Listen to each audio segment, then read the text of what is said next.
আমরা আমাদের 3 দফা দাবি নিয়ে মূলত দাঁড়িয়েছি। আমরা আমাদের 3 দফা দাবি মূলত 2 মাস আগে জানিয়ে এসেছিলাম এবং 2 মাস ধরে আমরা শান্তিপূর্ণ কর্মসূচি পালন করে আসছি, কিন্তু আমাদের কোনো সমাধানে আসতেছে না।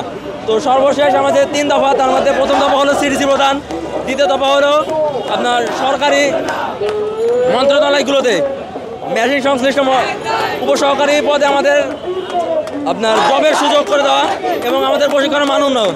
তো আমাদের সিডিসি বিষয়ে দিতে চেয়েছে মূলত 30 অক্টোবর 2024 আসিফ নজরুল স্যার আমাদের সাথে বৈঠক বসেছিলেন এবং তিনি সম্মতি জানিয়েছেন 6 মাস পিসি ট্রেনিংয়ের মাধ্যমে আমাদেরকে সিডিসি প্রদান করবেন, কিন্তু এই বিষয়ে কোনো প্রজ্ঞাপন এখন পর্যন্ত জারি হয় নাই, যে কারণে আজকে আমরা রাজপথে নেমে আসতে বাধ্য হয়েছি। আমাদের দাবি মানা হবে, তারা মৌখিকভাবে স্বীকার করেছে, এখন শুধু প্রজ্ঞাপনটা বাকি আছে। তা আমরা মূলত প্রজ্ঞাপনের জন্য এখনো রাজপথে নেমে এসেছি। আমাদের কার্যক্রম প্রত্যেক দিন এইভাবে চালু থাকবে, যতদিন আমাদের দাবি মানা হবে না ততদিন আমরা রাজপথ ছাড়বো না।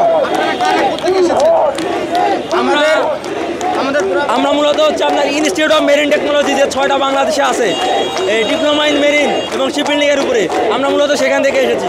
আমাদেরকে 1987 সাল থেকে 2009 সাল পর্যন্ত ক্যাডেট সিরিজি প্রদান করা হতো, কিন্তু সিন্ডিকেটের কারণে আমাদের এই ক্যাডেট সিরিজি বন্ধ করে দেওয়া হয় এবং সেখানে কারণ দেখানো হয় জাহাজ সংকট।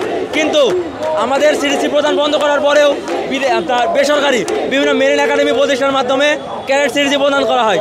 তো এই কারণে মূলত আমরা আন্দোলনে এসেছি।